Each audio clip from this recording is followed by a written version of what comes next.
गेरमा नामक एक गांव था। उस गांव में एक धनीराम नाम का एक लालची मटन वाला रहता था। गांव के सभी लोग उस धनीराम की दुकान से ही मटन करी खाया करते थे।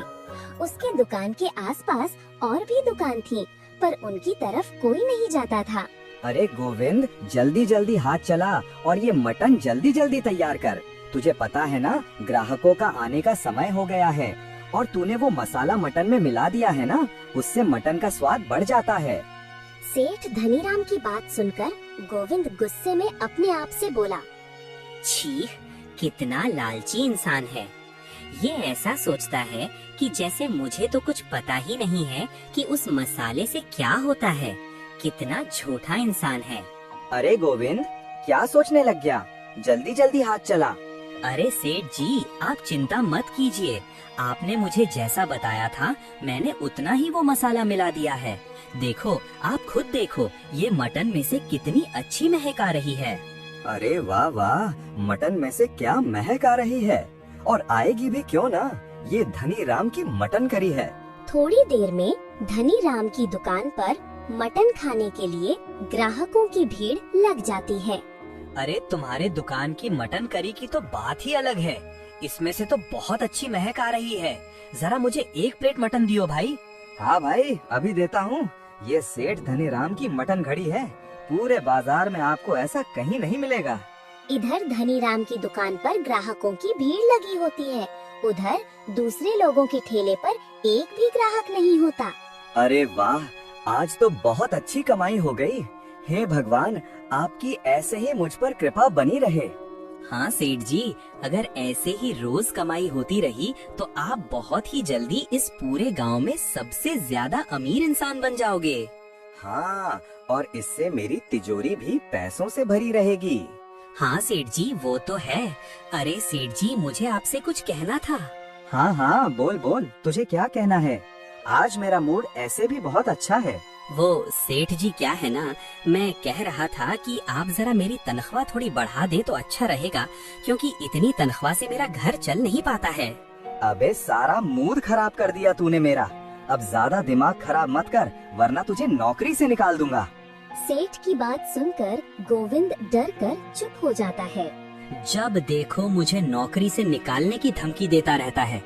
बेटा, जिस दिन मुझे मौका मिला ना, तो मैं इसका ऐसा हाल करके जाऊंगा, देखते रह जाएगा ये लालची इंसान। चल ठीक है, मैं जा रहा हूँ। तू यहाँ की साफ सफाई करके दुकान बंद करके घर चले जाना। ऐसा कहकर धनीराम सेठ अपने घर के लिए निकल जाता है। सेठ जब अपने घर पहुँचता है तो देखता है कि उसकी बीवी संतोषी आराम से सो रही होती है। अरे ये क्या संतोषी, तू फिर से इतनी जल्दी सोने लगी? तुझे पता है ना, मैं दुकान से थका हारा आता हूँ। अजी क्या है, आप भी ना जब देखो मेरे खाने पर और दूसरा मेरे सोने पर नजर लगाते रहते हो। मुझे तो नजर लगाने के अलावा और कुछ काम ही नहीं है ना। चलो खड़ी हो और मुझे खाना ला कर दो। अरे तुम्हें दिखाई नहीं दे रहा, मैं सो रही हूँ। खुद जाकर रसोई से खाना ले आओ, और मैंने तुमसे कहा था ना, आते हुए मेरे लिए मटन करी लाना। क्या तुम्हें नहीं पता कि दुकान पे जितने भी मटन बनती है वो सब बिक जाती है? तो फिर मैं तुम्हारे लिए मटन कहाँ से लाऊं? देखिए जी, मुझे नहीं पता, आप मेरे लिए भी मटन करी लेकर आइएगा। मेरा भी मन करता है मटन खाने का। हाँ हाँ ठीक है, तुम्हारे लिए अगली बार मटन करी ला दूंगा। अब तुम मेरे लिए खाना लगा दो। देखिए जी, अब मैं सो रही हूँ, रसोई में खाना बना हुआ है, आप खुद जाकर खा लो। इस औरत को बोलकर कोई फायदा नहीं, अब मैं ही खुद ही जाकर खाना ले लेता हूँ। सेठ रसोई में खाना खाने जाता है कि तभी उसे रसोई में वो मसाले का डिब्बा दिखता है। यही तो मेरा मसाला है जो मटन करी में डालता हूँ, जिससे मटन करी का स्वाद बिल्कुल अलग ही हो जाता है। गांव के सभी लोग इसकी वजह से ही मेरी दुकान पर मटन करी खाने आते हैं। कल सुबह इसको दुकान पर ले जाऊंगा। दुकान का मसाला खत्म हो गया है। अगले ही दिन सेठ धनीराम अपनी दुकान पर मसाला लेकर जाता है। अरे वाह वाह गोविंद, आज तो मटन की बहुत अच्छी महक आ रही है। हाँ सेठ जी, ये तो बस मेरे हाथों का कमाल है। क्या तेरे हाथों का कमाल या फिर मेरे दिए हुए मसालों का कमाल है? सेठ जी, मसाला तो कल ही खत्म हो गया था। मैंने आपसे कहा तो था कि मसाला खत्म हो गया है। हाँ तो तभी तो कहूँ, आज मटन करी में इतनी कम महक क्यों आ रही है। हट तो किसी काम का नहीं है, मुझे ये मसाला इसमें डालना होगा। ये लालची सेठ तो कभी मेरे काम की तारीफ नहीं करता है, बस अपने इस मसाले की ही तारीफ करता रहता है।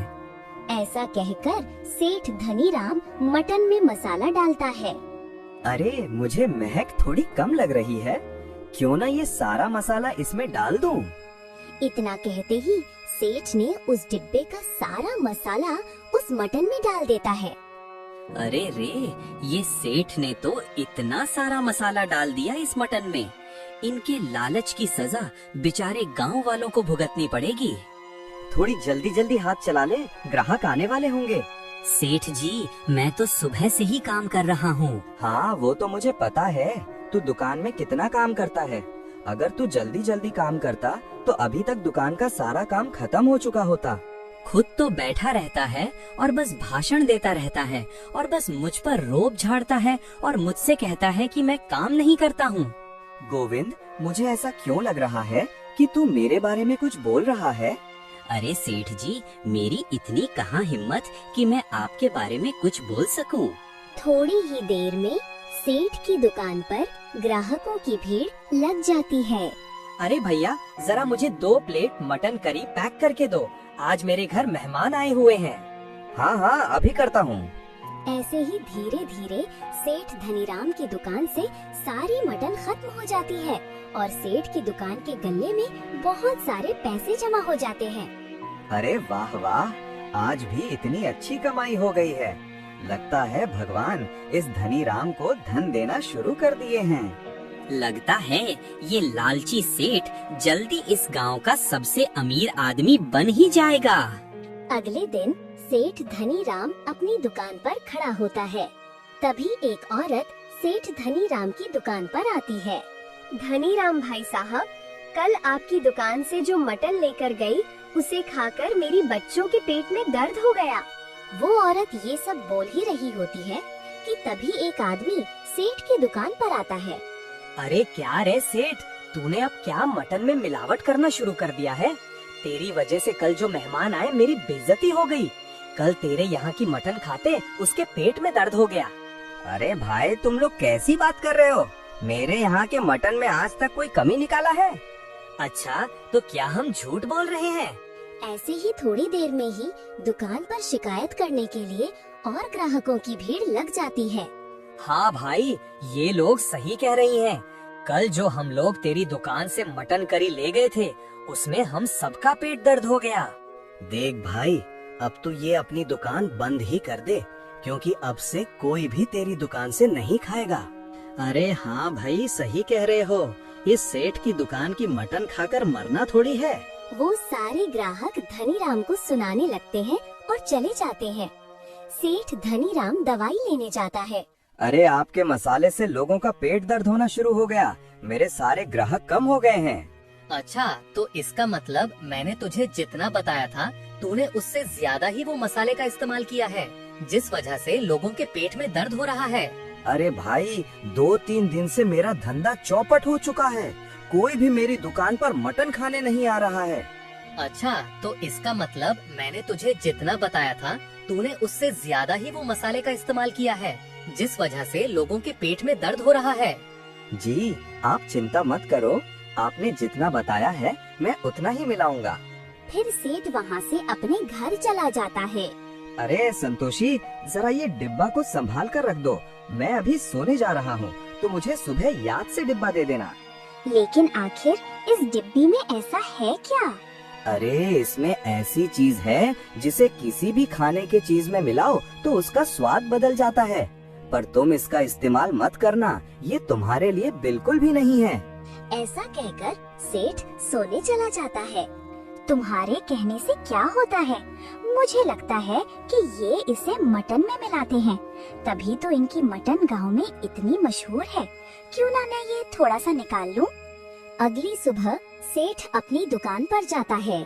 सेठ जी, मुझे नहीं लगता कि आज भी हमारी दुकान पर कोई भी ग्राहक नहीं आएगा। अरे गोविंद, तू चिंता मत कर, मैंने इस सब का जुगाड़ कर लिया है। धनीराम जैसे ही अपनी जेब में हाथ डालता है तो उसे याद आता है कि वो डिब्बी तो वो घर पर ही भूल गया। अरे गोविंद, तू ये सब काम छोड़ और फटाफट घर की ओर निकल और सेठानी को बोलना जो सेठ जी ने कल रात को डिब्बी दी थी वो तुझे दे दे। लेकिन सेठ जी, आखिर उस डिब्बी में ऐसा क्या है? आप जो मसाला इस्तेमाल करते हो वो तो यहाँ दुकान में रखा हुआ है। अरे वो कुछ अलग चीज है, तू जा और उसको ले आ। बस सेठ के कहने पर गोविंद सेठ के घर के लिए निकल जाता है और रास्ते में बोलता हुआ जाता है। मुझे तो दाल में कुछ काला लग रहा है। दाल में काला नहीं बल्कि पूरी दाल ही काली लग रही है। गोविंद जैसे ही घर जाता है तो घर के अंदर से गोविंद के चिल्लाने की आवाज आती है, मालकिन मालकिन। अरे अरे सेठ जी। अरे गोविंद, क्या हुआ? तू इतनी काम क्यों रहा है? और मैंने जो तुझे लेने के लिए भेजा था वो तो लाया? अरे सेठ जी, आप सब कुछ छोड़िए और अभी घर चलिए। वो मालकिन। अरे क्या हुआ तेरी मालकिन को? अरे सेठ जी, मुझे तो कुछ समझ नहीं आ रहा है। आप अभी मेरे साथ घर चलिए। धनीराम गोविंद को अपने साथ घर ले जाता है और घर जाकर देखता है कि संतोषी बेहोश पड़ी है। अरे अरे डॉक्टर साहब, ये मेरी पत्नी के साथ क्या हो गया है? अरे सेठ जी, तुम्हारी बीवी ने कोई केमिकल वाली चीज खाई है जिसकी वजह से उसके शरीर का ये हाल हुआ है। डॉक्टर ये सब बोल ही रहा होता है कि तभी संतोषी को होश आ जाता है। ए जी, मैंने तो बस खाना ही खाया था और वो जो आप मटन के लिए जो मसाला मिलाते हो ना, बस उसी को मैंने अपने खाने में मिलाया था। उसी वजह से मेरी तबीयत खराब हो गया। क्यों क्यों तूने आखिर वो मसाला क्यों इस्तेमाल किया? लगा इससे खाने का स्वाद बढ़ जाता है। तुझे नहीं पता, ज्यादा वो मसाला खाने से खाना खराब है। आखिर उस मसाले में ऐसा क्या है जो उसे खाना खराब है? नहीं, मैं मर भी जाऊंगा तो उस चीज के बारे में कभी नहीं बताऊंगा किसी को। तो ठीक है, फिर मैं भी तुम्हारी बीवी का इलाज नहीं कर पाऊंगा, क्योंकि अगर मुझे नहीं पता लगेगा कि तुम्हारी बीवी की हालत किस वजह से खराब हुई है तो मैं इलाज नहीं कर पाऊंगा। ये बात सुनकर सेठ धनीराम डॉक्टर धनीराम को हाथ जोड़कर डॉक्टर से बोलता है। ज्यादा लालच की वजह से मैं मटन के अंदर वो मसाला मिलाता था जिससे खाने का स्वाद बढ़ जाता था। ठीक है, मुझे वो मसाले की डिब्बी दिखाओ। गोविंद अंदर जाकर उस मसाले की डिब्बी को डॉक्टर को लाकर देता है। सत्यानाश हो, तुम्हें पता भी है कि इस मसाले से ज्यादा सेवन से इंसानों का तबीयत खराब होने के साथ वो मर भी सकता है। तुम ये मसाला रोज बेचारे ग्राहकों को मिलाकर खुलाते हो। तुम्हें पता है तुम कितना बड़ा पाप कर रहे हो। डॉक्टर साहब, आपको जो सजा देनी है दे दो, लेकिन आप मेरी पत्नी को बचा लो। तुमको मेरी एक शर्त माननी होगी। हाँ डॉक्टर साहब, आपकी हर शर्त मुझे मंजूर है। ठीक है, तो तुम्हें अपना ये जुर्म पुलिस के सामने कबूल करना होगा। हाँ, मैं बोलूँगा, मैं सब सच बोलूँगा, पर आप मेरी बीवी को बचा लीजिए। उस समय डॉक्टर दरोगा को सेठ धनीराम के घर बुला लेता है और पुलिस सेठ धनीराम को पकड़कर ले जाती है।